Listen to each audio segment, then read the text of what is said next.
Hi guys, உங்கள் GMS Tamil எனக்கு வந்து என்ன பற்றி பேச போகிறோம் அப்படின்னு பார்த்தோன்னா, ஈழத்தமிழர்களை பற்றி தவறுதலான ஒரு வீடியோ வந்து லைவ் வீடியோ வந்து போயிட்டு இருந்துச்சு. சமீபத்தில் அந்த வீடியோ போனதுக்கப்புறம் ஒரு பெண்மணி வந்து பார்த்தீங்கன்னா மிகப்பெரிய ஒரு ஆபாச விஷயங்களெல்லாம் பேசி அது வந்து சர்ச்சையான விஷயம் நடந்துகிட்ருக்கு. அந்த வீடியோ என்ன விஷயம், என்ன நடந்துச்சு, என்ன பிரச்சனை, அதை பற்றி ஒன்று பேச போகலாம். ஜிஎம்எஸ் தமிழை வந்து ஃபஸ்ட் டைம் பார்க்கணும், மறக்காம வந்து சப்ஸ்கிரைப் பண்ணிடுங்க, வீடியோ ஸ்கிப் பண்ணாமல் பாருங்கள். அப்போ தான் சொல்லக்கூடிய தகவல் மூலியமாக வந்து சேரும். ஒரே ஒரு விஷயம் என்ன சொல்லிக்கிறோம் அப்படின்னு பார்த்தீங்கன்னா, நம்மளுக்கு சப்ஸ்கிரைபருக்கு வந்து இதுக்கு முன்னாடி நம்ம நிறைய வீடியோக்கள் வந்து நம்மளுக்கு பார்த்துறவங்களுக்கு தெரியும். மக்களுக்கு வந்து ஒரு நல்ல கருத்துக்கான விஷயம் மட்டும்தான் நம்ம சேனல் வந்து பேசப்படும். இது வந்து ப்ரொமோஷனுக்கோ அந்த மாதிரி ஆக்டிவிட்டிக்கோ இல்லை ஒரு என்டர்டைன்மெண்ட் அந்த மாதிரிலாம் பண்ண மாட்டோம்.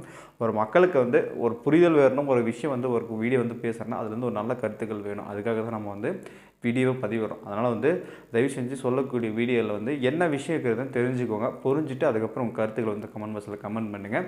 அப்போ தான் சொல்லக்கூடிய தகவல் முழுமையாக வந்து சேரும். வாங்க வீடியோக்குள்ளே போகலாம். இப்போது என்ன அப்படின்னு பார்த்தீங்கன்னா, இப்போ சமீபத்தில் ஒரு வீடியோ வந்து வைரலாக பரவிட்டுருக்கு. அது எதில் பரவுது அப்படின்னு பார்த்தா அந்த டிக்டாக் அப்படின்ற விஷயம் வந்து பரவுது. டிக்டாக் தான் இந்தியாவில் இல்லையாப்பா, நீ என்ன பேசுகிற அப்படின்னு பார்த்தீங்கன்னா, டிக்டாக் இந்தியாவில் இல்லை, ஆனால் வெளி கண்ட்ரியில் இருக்குல்ல. ஸ்ரீலங்காவில் இருக்குது, ஃப்ரான்ஸில் இருக்குது, கனடாவில் இருக்குது. இந்த மாதிரி கண்ட்ரிங்கெலாம் மிகப்பெரிய ஒரு கண்ட்ரிங்கெலாம் வந்து இந்த டிக்டாக் அந்த சோசியல் மீடியான்றது வந்து நிறைய வந்து பரவிட்டு தான் இருக்குது. ஆனால் இந்தியாவில் மட்டும் தான் நம்ம வந்து பேன் பண்ணி வச்சுருக்காங்க. இப்போ அந்த சோசியல் மீடியான்றது எதுக்காக நம்ம பயன்படுத்துகிறோம்? ஒரு விஷயம் வந்து என்னென்னா, தகவல் வந்து தெரிஞ்சுக்கணும், தகவல் வந்து உங்களால் முடிஞ்ச விஷயத்தை ஷேர் பண்ணணும். அது மட்டும் இல்லாமல் நிறைய பேருக்கு வந்து இளைஞர்கள் பெரியவர்கள்லாம் வந்து பார்த்திங்கன்னா, இந்த பெண்கள்லாம் வந்து மேடைன்றது கிடைக்காம போயிருக்கு, எல்லாத்துக்கும் கிடைக்கிறதில்ல. இப்போ ஒரு இடத்துல ஒரு மேடை இருந்ததுன்னா அது ஒரு செல்வாக்கோ இல்லை ஏதோ ஒரு செல்வாக்கில் பின்புலம் இருந்தால் மட்டும்தான் அந்த இடத்துல வந்து மேடை கிடைக்கும்.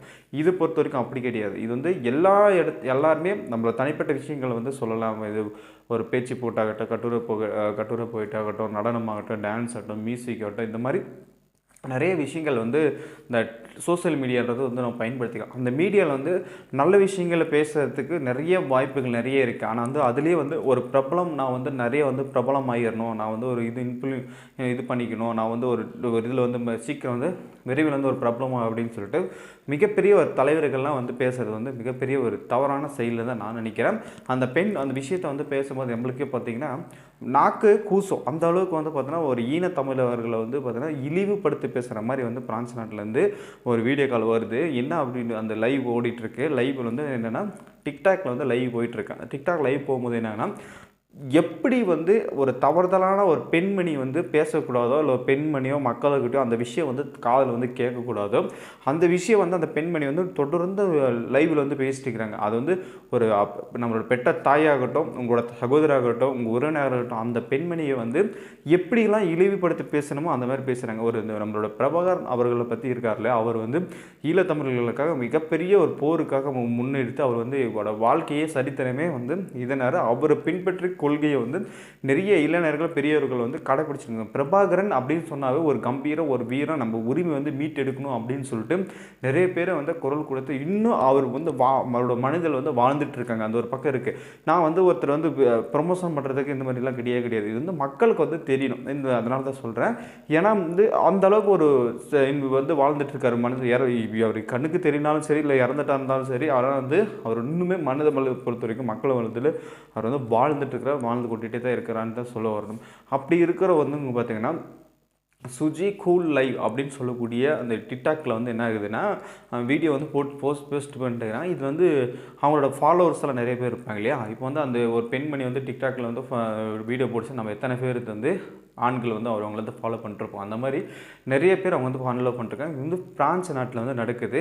ஸ்ரீலங்கா இருக்கிறவங்களாம் அந்த ஈழத்தமிழர்களை பற்றி தவறுதலான எப்படியெல்லாம் கொச்சப்படுத்தி பேசணுமோ, எப்படி வேணால் அவமானப்படுத்தணுமோ அந்த அளவுக்கு வந்து அவமானப்படுத்தி அந்த பெண்மணி பேசுகிறாங்க. அதுக்கு ஆப்போசிட்டாக இவங்க வந்து பார்த்தீங்கன்னா மறுபடியும் இவங்க இந்த லைவ் தான் பேசுகிறாங்க. லைவ் பேசும்போது மறுபடியும் இவங்க வந்து இப்போ வாய்ஸ் கொடுத்து பேசுகிறாங்க. பேசும்போது என்ன ஆகுதுன்னா, இவங்களும் எந்த அளவுக்கு முயற்சி பண்ணி அந்த பெண்மணி கிட்ட பேசினாலும் அந்த பெண்மணி வந்து பார்த்தீங்கன்னா ஒரு போல்டாக வந்து ஒரு நெகட்டிவான தாட்டு அந்த எண்ணத்தில் வந்து பேசுகிறது வந்து பார்த்தீங்கன்னா ஒரு இதாக இருக்குது. அந்த அளவுக்கு வந்து பார்த்தோன்னா அந்த பெண்மணிக்கு வந்து என்ன வந்து அந்த அளவுக்கு ஆதங்கன்னு தெரில. ஆனால் பட் இவங்களும் அந்த அளவுக்கு எதுக்கு இந்த மாதிரி வந்து ஒரு பக்கம் அவங்க லைவ் பேசி ஆபாசமாக பேசுகிறாங்க. இவங்களும் இந்த விஷயம் இந்த ஆப்போசிட்டில் இருக்கிறோம் அந்த விஷயம். அப்போ அந்த வீடியோவை பார்க்கும்போது மிகப்பெரிய ஒரு ஆபாசமாக தான் இருக்குது. அந்த இதில் வந்து அந்த அளவுக்கு வந்து பார்த்தீங்கன்னா கொச்சை வார்த்தைகளை பேசி மக்கள்கிட்ட வந்து பார்த்தீங்கன்னா ஒரு சோசியல் மீடியா போகுதுன்னா என்ன நடக்கும் உங்களுக்கே தெரிஞ்சுக்கும். எல்லாருக்குமே பார்க்கலாம். சின்ன குழந்தைலேருந்து பெரியவர்கள் வரைக்கும் அந்த விஷயத்தை பார்க்கலாம். அது வந்து ஒருத்தர் வந்து ஒரு மூஞ்சி சுளிக்கிற மாதிரி இந்த விஷயம் வந்து பேசுகிறது வந்து தவறான விஷயம். அந்த மாதிரி அவங்க 2 பேர் மாற்றி மாற்றி மாற்றி மாற்றி பேசிட்டு இருக்கிறாங்க. அதுக்கப்புறம் வந்து பார்த்தீங்கன்னா பிரான்ஸில் வந்து அந்த பெண்மணி வந்து ஒரு ரெஸ்டாரண்ட்டுக்கு எதுக்கோ கடைக்கு வந்து ஷாப்புக்கு வந்து போகிறாங்க. அந்த ஷாப் போகும்போது ஈழத்தமிழர்கள் வந்து எல்லா இடத்துலையும் இருக்கிறாங்க இல்லையா? இப்போ வந்து ஃப்ரான்ஸில் நிறைய பேர் இருப்பாங்க, நிறைய பேர் இருக்கிறாங்க, கனடாவில் இருக்காங்க, அந்த மாதிரி நிறையா இருக்கிறாங்க இல்லையா? அவங்க அந்த பெண்மணி வந்து பார்த்துட்டு அந்த பெண்மணிக்கிட்ட வந்து கேட்குறாங்க. அந்த பெண்மணி அந்த இடத்துல வந்து ஒரு ஒரு இல்லைப்பா நான் சரி சொன்னது தவறுப்பா இனிமேல் சொல்ல மாட்டேன் அப்படின்னு சொன்னால் பிரச்சனை இல்லை. வெளியில் வந்து இருக்கிற இடத்துல அந்த இடத்துல அந்த வங்கு வந்தும் நான் இப்படி தாண்டா நான் இருப்பேன் அந்த மாதிரி ஒரு ஒரு தரைக்குறவாக ஒரு இடத்துல வந்து பேசும்போது பார்த்தீங்கன்னா அந்த இடத்துல நான் மற்றவங்களே இருந்தாலும் அந்த பெண்மணி வந்து அடிக்குவாங்க. அந்த அளவுக்கு வந்து அந்த பெண்மணி மேலே அந்த பெண்மணி பேசுனால வந்து பார்த்தீங்கன்னா இவங்க மேலே இவங்களுக்கும் ஒரு மிகப்பெரிய ஒரு கோபத்தை உண்டாச்சு. ஒரு தலைவனை வந்து இப்படி பேசலாமா, இல்லை ஒரு மக்களை வந்து பேசலாமா, இப்போ தன்னோட தாயை வந்து பேசினா எப்படி இருக்கும் அப்படின்னு சொல்லிட்டு இந்த பெண் இவங்களுக்கு ஒரு பக்கம் வந்து ஆதங்கத்தை வந்து வெளிப்படுத்துகிறாங்க. வெளிப்படுத்துறதுக்கப்புறம் அந்த பெண்மணி வந்து சராமரியாக வந்து தாக்குறாங்க. சராமரியாக தாக்குறது மட்டும் இல்லாமல் அந்த முட்டை ஃபுட்டு அது மாதிரி போட்டு அந்த பெண்மணி செம்மையாக தாக்குறாங்க. தாக்கிட்டு அந்த விஷயம் வந்து பார்த்தீங்கன்னா சோஷியல் மீடியாவில் வந்து நிறைய வந்து வைரலாக பரவிட்டு இருக்கு.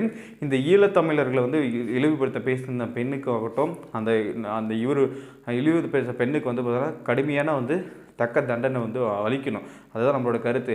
அது மட்டும் இல்லாமல் அந்த பெண்மணியை வந்து தாக்குறது வந்து நம்மளோட இது வந்து சொல்லணும். ஏன்னா வந்து அந்த ஏதோ ஒரு எங்கே நடந்தாலும் சரி அந்த நடந்த விஷயம் அந்த ஒரு பெண்மணி அந்த பெண்மணிக்கு வந்து நம்ம வந்து எப்படி பண்ணியிருக்கலாம்னா ஒரு வழக்கு போட்டு அந்த பெண்மணி மேலே இது வந்து ஒரு தண்டனை வந்து வாங்கி கொடுத்துருக்கலாம். இவங்க வந்து அந்த ஆதங்கத்தில் போய் அந்த இடத்துல வந்து பெண்மணி தாக்குனது தவறான செயல் நான் நினைக்கிறேன். 2 பேரும் செஞ்சது மிகப்பெரிய ஒரு தவறான செயல். ஒருத்தர் அந்த மாதிரி ஒரு தலைவனை ஒருத்தர் வந்து பேசுகிறதும் இந்த பெண்மணி வந்து முழுக்க முழுக்க தவிர்த்திருக்கணும். ஒரு இடத்துல வந்து பப்ளிக்கில் வந்து பேசுகிறது வந்து என்ன பேசணும், மக்கள்கிட்ட என்ன பேசணும் அப்படின்றது வந்து தெளிவாக தெரிஞ்சுட்டு பேசணும். தெரியாமல் நீங்கள் இப்போ அந்த பெண் பாட்டில் அடிச்சு விட்றது அந்த லைவில் போயிட்டு அதுக்கப்புறம் ஒரு 20-30 பேர் போட்டு ஆப்போசிட் வச்சு பேசி மக்களை வந்து பார்த்தோன்னா ஒரு தரைக்குறம் ஒரு இதே இல்லை. ஒரு இடத்துல இப்போ ஒரு பப்ளிக்கில் நம்ம பேசுகிறோம் அப்படின்ற விஷயமே தெரியாமல் 2 பக்கம் பேசுகிறது வந்து தவறான செயல்னு சொல்லிக்கிறோம். கண்டிப்பாக இந்த பெண்மணிக்கு வந்து கடுமையான தண்டனை வந்து கிடைக்கணும். அதுக்காக வந்து எல்லாரும் இது பண்ணுங்கள். ஏன்னா அந்தமாரி பெண்கள் வேண்டியதே இல்லை. எதுக்கு வேணும் நம்மளுக்கு வந்து நம்ம வந்து ஒரு அமைதியான சூழ்நிலை அமைதியான கேட்கலாம். ஒரு தவறு நடக்குது, ஒரு பிரச்சனை நடக்குன்னா சொல்லி இது பண்ணிக்கலாம்.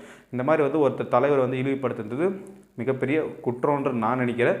நீங்கள் என்ன நினைக்கின்றது உங்கள் கமெண்ட் பாக்ஸில் கமெண்ட் பண்ணுங்கள். மறக்காமல் வந்து GMS வந்து சப்ஸ்கிரைப் பண்ணி வச்சுக்கோங்க. தொடர்ந்து இணைந்திருங்கள். நெக்ஸ்ட் வீடியோவில் சந்திக்கலாம். டாடா பாய்.